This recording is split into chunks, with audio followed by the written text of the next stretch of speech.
Bonjour à tous, alors aujourd'hui je vous propose un très bel exercice à destination des élèves de terminale qui veulent des maths un petit peu plus intéressantes que ce qu'on peut trouver au bac actuellement, avec ici la démonstration de l'irrationalité de E.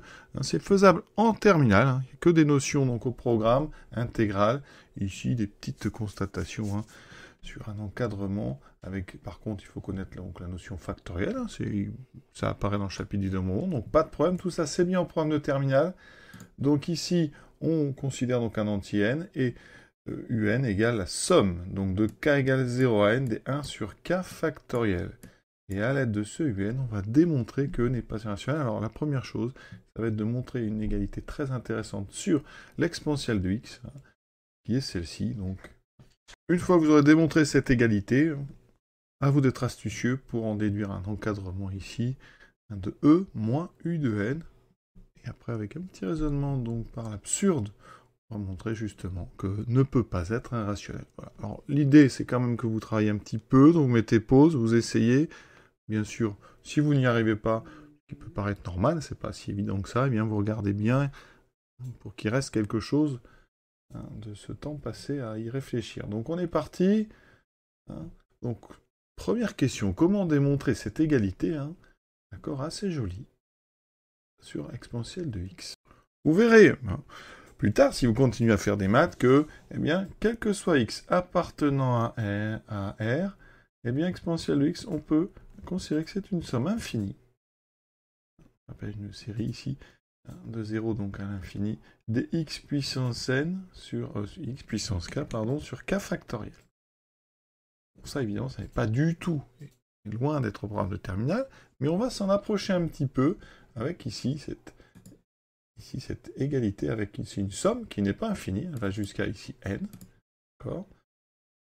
Et par contre, on rajoute ici une partie avec une intégrale de 0 à x, des x moins t puissance n sur n factoriel, exponentielle de t dt. Donc dans cette expression, vous avez un n qui est censé être constant, donc ici, il ne bouge pas, c'est pour ça qu'ici dans l'intégrale il est constant, et que la somme ici, donc la variable dans la somme, l'indice, c'est k. C'est k qui bouge dans cette somme, n est fixé. Alors pour ceux qui ont un petit peu de mal avec ces sommes-là, on remplace d'abord k par 0, ça fait x puissance 0 sur 0 factoriel, plus x puissance 1 sur 1 factoriel, et on remplace comme ça, oui, x puissance 2 sur 2 factoriel jusqu'à n.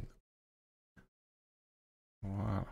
D'accord, sachant que x puissance 0 en algèbre, ça vaut toujours 1, quel que soit x. Même pour x égale 0, on admet que x puissance 0 vaut 1. Et donc ici, on aura 1, et 0 factoriel vaut aussi 1. Donc le premier terme, c'est 1. Ça veut dire qu'ici, le début de cette somme, c'est donc 1 plus x. 1 plus x, c'est ce qu'on appelle l'approximation affine de l'exponentielle quand on est tout près de 0. Et après, vous avez donc ici x carré sur 2 factoriel. Alors, pour ceux qui ont un petit peu mal avec les factoriels, k factoriel, c'est 1 fois 2 fois 3, c'est le produit de tous les entiers devant un k. Donc 2 factoriel, c'est 1 fois 2.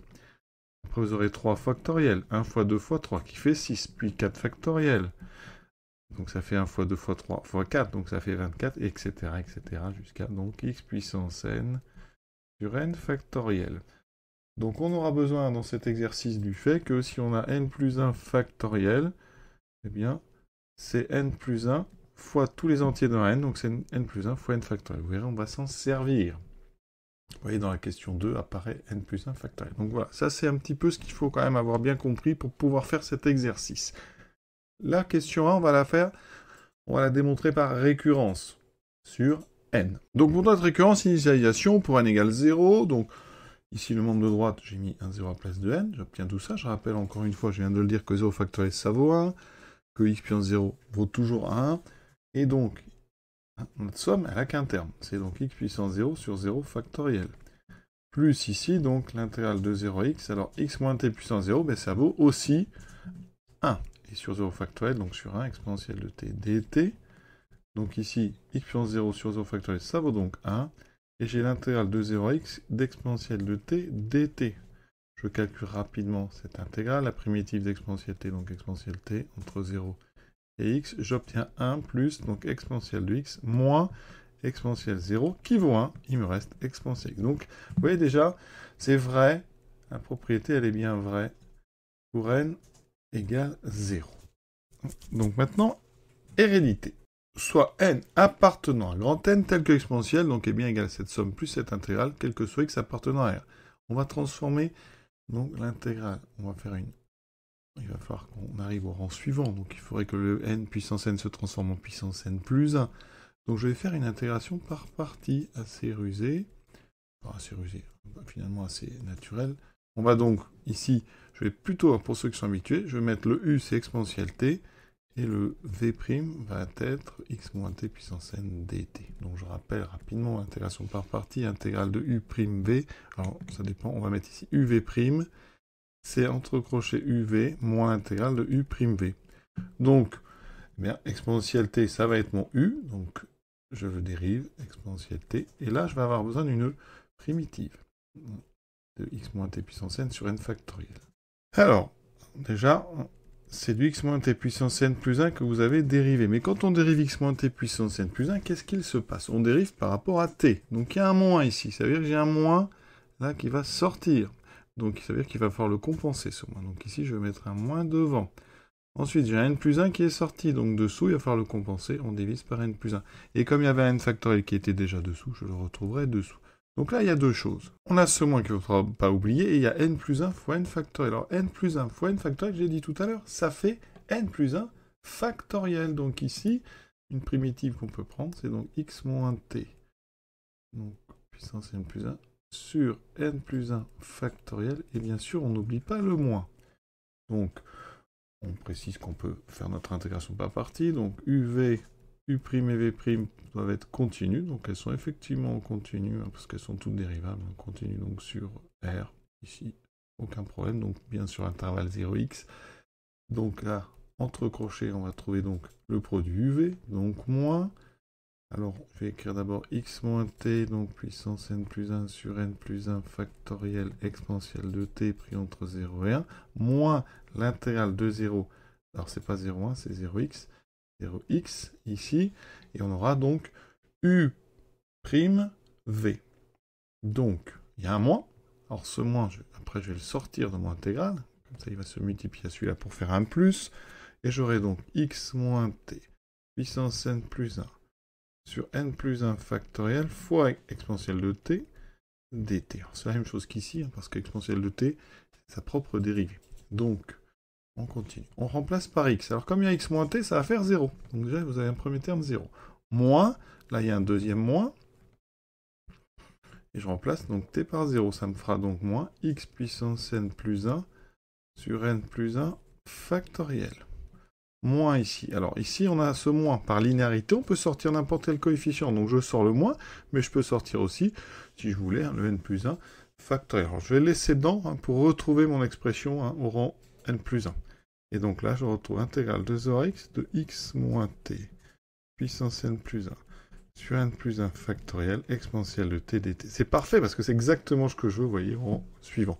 Et devant, eh bien regardez, on a le moins, c'est nul. Ça fait donc x puissance n plus 1 sur n plus 1 factoriel plus l'intégrale de 0x, donc x moins t puissance n plus 1 factoriel exponentielle de t dt. Maintenant ça, je vais mettre dans mon hypothèse de récurrence. Et donc, hein, en mettant ça dans l'hypothèse, comme je viens de le dire, ça donne ceci. Vous voyez, la partie jaune, c'est ce que je viens de démontrer sur mon intégrale.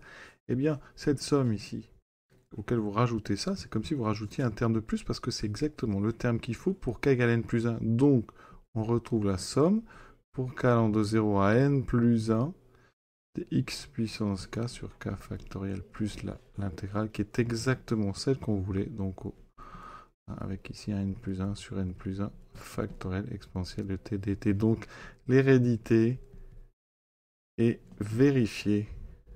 D'accord? Donc, ça veut dire que pour tout n et pour tout x, hein, donc dans n et dans grand R, on a bien cette égalité sur l'exponentielle qu'on va pouvoir utiliser pour la question B. Donc, on continue. Dans cette question B, on va parler de un, qui est la somme de k égale 0 n d1 sur k factoriel. Nous, on vient, vous voyez, de démontrer ça. Alors, en jaune, j'ai mis la partie intéressante, parce que, comme c'est en déduire, ça c'est important, eh bien, vous devez trouver un lien entre les deux. Ce lien, il est là. Comment est-ce qu'on peut passer de là à là? Eh bien, il suffit de bien choisir x, puisque c'est vrai pour tout x, on applique la question A en choisissant un x intéressant. Vous voyez, cette somme, c'est la même que ça, sauf qu'il n'y a pas le xk. Donc, s'il n'y a pas, c'est pas que x vaut 0, c'est qu'on l'applique pour x égale à 1. Qu'elle est vraie pour tout x. Donc, si j'applique pour x égale à 1, ça veut dire que pour tout n appartenant à grand N, eh bien, exponentielle de 1, c'est-à-dire e. Donc, c'est très bien parce qu'on est en train de chercher l'irrationalité de e, donc e vient d'apparaître. E va être égal à la somme de k égale 0 à n des 1 puissance k sur k factoriel, ça fera bien un, plus intégrale de 0 à x, donc, alors c'est plus x parce que j'ai pris x égale 1, donc intégrale de 0 à 1, de 1 moins t puissance n sur n factoriel exponentielle de t dt. Donc, ici, vous devez bien remarquer que ceci, c'est un, et donc en mettant un à gauche, on a, pour tout n appartenant à grand N, e moins u de n est égal à l'intégrale de 0 à 1 de 1 moins t puissance n sur n factoriel exponentielle de t dt. Voilà. Et nous, on va devoir encadrer cette intégrale. Alors ça, c'est bien un travail de terminale. Comment est-ce qu'on va pouvoir encadrer notre intégrale? Alors, l'objectif, c'est quand même du n plus 1 factoriel. Alors, on a du n factoriel. Pour passer au n plus 1, il faut qu'un n plus 1 apparaisse. Donc, ça veut dire qu'on a une primitive de 1 moins t puissance n. Parce que on a vu tout à l'heure 1 moins t puissance n. Si vous cherchez une primitive, vous pouvez par exemple prendre 1 moins t puissance n plus 1. Donc sur n plus 1, donc ici il y a un moins par contre qui apparaît, mais vous voyez qu'il y a n plus 1. Donc ça veut dire qu'il ne faut pas toucher à 1 moins t puissance n. C'est l'exponentielle plutôt qu'on va travailler sur 0,1. Donc on est sur 0,1, l'exponentielle est strictement croissant, ça veut dire que l'exponentielle de t est entre donc 0, entre exponentielle 0 pardon, et exponentielle de 1. D'accord? Donc ça veut dire qu'exponentielle de t est entre 1 et e. Alors, est-ce qu'on a besoin d'être strict ou pas? On va regarder, voilà, on a ça. D'accord. Ensuite, on va donc multiplier par 1 moins t puissance n. Ça veut dire qu'un moins t puissance n, ça peut s'annuler. Donc là, vous ne pouvez pas garder la précision. Alors, on sait qu'un moins t puissance n, c'est positif, puisque t est plus petit que 1. Donc là, 1 moins t puissance n fois exponentielle de t, et donc entre 1. Donc, on multiplie, ça fait 1 moins t puissance n, et 1 moins t puissance n fois e. Et en divisant donc par n factoriel, qui est positif, on est donc plus petit ou égal à 1 moins t puissance n e. Donc je vais mettre le n factoriel ici, voilà. Et là, on n'est pas obligé de s'embêter avec ça, 1 moins t puissance n, on va garder 0. D'accord? On n'a plus qu'à intégrer sur 0,1, donc à gauche, ça fera l'intégrale de 0 qui fait 0. Ici, au centre, on a exactement e moins un, et à droite, on a l'intégrale de 0 à 1, 1 moins t puissance n, exponentielle de e, donc e, sur n factoriel dt. Et cette intégrale, on peut la calculer facilement. Première étape dans cette intégrale, je peux sortir le facteur e sur n factoriel. Il est indépendant de t. Donc j'ai cette intégrale ici, on a déjà vu. On peut trouver une primitive facile de 1 moins t puissance n, qui est donc moins 1 moins t puissance n plus 1 sur n plus 1. Et entre 0 et 1. Donc quand on remplace, alors déjà il y a le e. Ici on a n factoriel qui est multiplié par n plus 1. Donc ça devient n plus 1 factoriel. C'est très important ça. On remplace ensuite par 1 puis par 0. Alors ça va nous donner quoi? Donc par 1, ça fera 0. Moins, ici on remplace par, donc maintenant 0, ça fera donc moins plus 1 puissance n plus 1, 1 sur, oui j'avais déjà sorti n plus 1, donc ça fait 1. Et vous voyez qu'on trouve ici e sur n plus 1 factoriel. Donc là on peut mettre, puisque c'est inférieur ou égal, on peut très bien mettre ceci, on obtient ça. Et donc on a réussi, sauf qu'on a, vous voyez, petite nuance quand même, on a encore ici des inégalités qui sont larges. Donc il faut juste justifier pourquoi ici on peut passer à des inégalités strictes. Pour l'inégalité ici stricte de gauche, celle-ci, on va utiliser une propriété par contre qui est hors programme, c'est le seul moment où on est un peu hors programme. Si f est continu sur le fermé AB, que f est positif sur AB, pour l'instant c'est le cas, notre f ayant sa fonction qui a cette expression-là, et s'il y a une valeur de x pour laquelle elle n'est pas égale à 0, par exemple ici en t égale 0, elle n'est pas nulle, eh bien la continuité va nous dire que l'intégrale est forcément strictement positive. Elle n'est pas nulle, elle est strictement positive. Donc ici, ça veut dire que notre intégrale, c'est l'intégrale d'une fonction positive, mais qui n'est pas nulle entièrement sur 0,1, donc son intégrale est positive. Ça veut dire qu'ici, cette propriété nous dit que donc E moins UN est donc différent de 0. Ça veut dire qu'ici, on a une égalité qui est stricte. Ça veut dire que 0 est strictement plus petit que E moins U de N. Et pour l'instant, on a maintenant une deuxième inégalité large à étudier pour la rendre stricte. Pour ça, on va faire un petit exemple par absurde. Supposons que cet intégrale soit égal à ça. Eh bien, ici, ça, vous savez, on l'a obtenu comment? En intégrant justement quelque chose. C'était l'intégrale de 0 à 1 de 1 moins t puissance n sur n factoriel fois e. D'accord? Donc je mets tout de l'autre côté. Et je vais avoir une intégrale qui est nulle. L'intégrale, donc, alors, je vais pouvoir factoriser 1 moins t puissance n sur n factoriel, facteur de e puissance t moins e dt. Et cette intégrale, elle vaut 0. Alors, je vais plutôt tout mettre à droite pour avoir une fonction positive. Donc, si je mets tout à droite, vous voyez, j'ai l'intégrale de e moins e de t qui est égale à 0. Est-ce que c'est possible? Eh bien non, pour avoir la même propriété, parce que là, j'ai l'intégrale d'une fonction qui est nulle, donc ça, c'est l'expression de ma fonction, hein, jusqu'ici, juste. Ça, c'est donc une fonction, je vais l'appeler f, qui est positive, parce que t est entre 0 et 1, donc e moins e de t est positif, et f n'est pas égal à 0. Elle peut s'annuler, mais elle n'est pas tout le temps nulle. Donc on a le même principe. On a une fonction continue qui est positive, qui n'est pas tout le temps nulle. Par exemple, vous pouvez prendre t égale 0. Pour t égale 0, ça ne s'annule pas. Et donc, on a une fonction positive qui n'est pas toujours nulle, donc son intégrale est forcément strictement positive. Donc ça, c'est absurde. L'intégrale ne peut pas être égale à 0. Vous voyez qu'on est sur du programme... Là, c'est pas le terminal, parce que cette propriété, elle nécessite de bien comprendre la continuité. Et donc, pour passer donc à nos inégalités strictes, on en avait besoin. Donc, petit, donc incursion dans le programme du supérieur, avec ici, donc, pour la même raison, une intégrale qui est stricte. On passe donc à la dernière question, qui va utiliser vraiment cette inégalité, enfin cet encadrement. On va donc supposer que E s'écrit P sur Q avec P et Q entier, positif, non nul. Voilà. Et on va prendre soit n, donc supérieur ou égal au nombre entier, donc Q. Voilà. Et on va regarder n factoriel fois E moins U de n. Alors, ici on a E moins U de n, on va donc multiplier par n factoriel. Donc j'ai 0, et donc ici, strictement plus petit que n factoriel fois E moins U de n, et donc il sera strictement plus petit que n factoriel E sur n plus 1 factoriel. Alors à droite ici, il se passe quelque chose, parce que n factoriel sur n plus 1 factoriel, on simplifie. Vous avez tous les entiers en haut de 1n, en bas de 1 à n plus 1, il vous reste en fait uniquement 1 sur n plus 1. Donc là, ici, à droite, eh bien, on a E sur n plus 1. Alors ça tombe bien parce qu'en la conclusion, il y a du E sur n plus 1. Vous voyez, on doit montrer ici que c'est un entier qui appartient donc à un intervalle qui est 0 ouvert, E sur n plus 1. Donc on a les bonnes extrémités. Il reste à montrer ici que c'est un entier. Il reste donc à montrer que n factoriel fois E moins U de n est un entier, donc appartient à n. Alors, pourquoi ça serait un entier? Alors, c'est là que c'est important de prendre n supérieur ou égal au nombre q.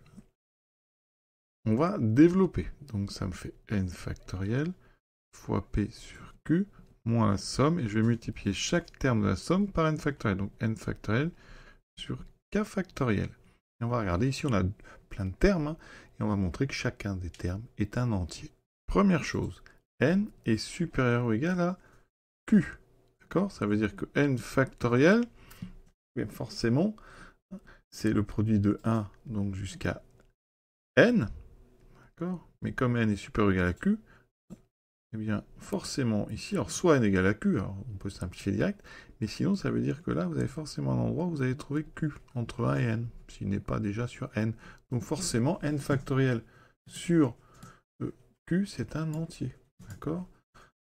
Donc, ça veut dire que q divise n factoriel, donc n factoriel sur q fois p, c'est donc un entier, donc n factoriel sur q. D'accord, je vais peut-être être plus clair, ça appartient donc à n. Donc quand vous multipliez par p, n factoriel p sur q, c'est un entier. Ensuite, à chaque fois, on a n factoriel sur q factoriel. Eh ben, pareil, n est supérieur ou égal à k, donc n factoriel sur k factoriel, ça appartient aussi à n, parce que ici, regardez, quand j'écris tout de 1 à n, et bien dedans, je vais avoir tout de 1 à k, puisque k est plus petit que n. Donc quand on fait n factoriel sur k factoriel, on peut même le simplifier. Il va vous rester quoi? Eh bien, il vous reste tous les entiers de k plus 1 jusqu'à, donc en multipliant jusqu'à n. Et si k est égal à n, vous n'avez qu'un facteur d'ailleurs, c'est juste n. Et donc ça veut dire que c'est un produit d'entiers. Et donc, eh bien, ça veut dire que ce nombre est bien entier. Vous faites donc une somme finie d'entiers. Vous ajoutez le premier, vous mettez un moins, donc ça reste un entier naturel, enfin un entier relatif. Et ici, vous avez un entier, donc ça veut dire que eh bien, cette somme, c'est une somme d'entiers, c'est donc un entier. Alors, on a donc n factoriel fois e moins u de n qui est entre 0 et e sur n plus 1, et c'est aussi un entier.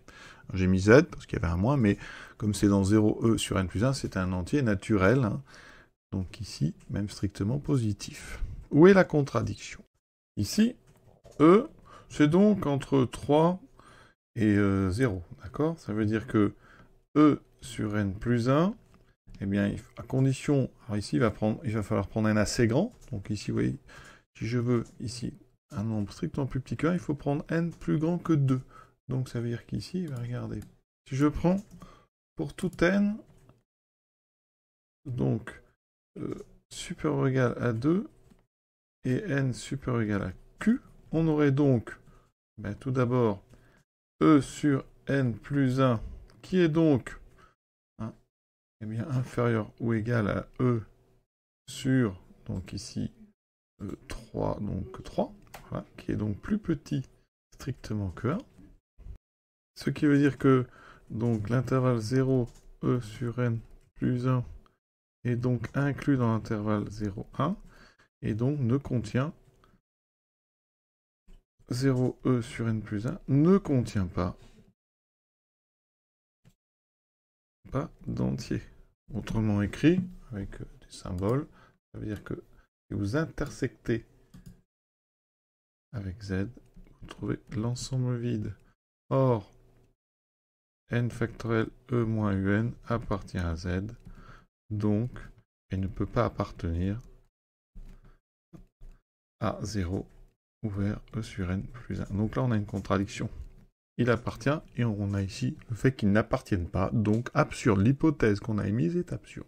Donc absurdité, donc E n'est pas un rationnel, donc E est un irrationnel. Un irrationnel, c'est donc un nombre qui ne peut pas s'écrire sous forme donc d'un quotient d'entier. Et autrement dit, si on regarde son écriture décimale, c'est une écriture infinie sans jamais aucune répétition.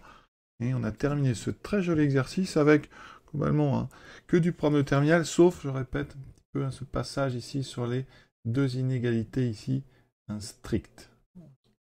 Cet exercice est à présent terminé, j'espère que ça vous a plu. À très bientôt.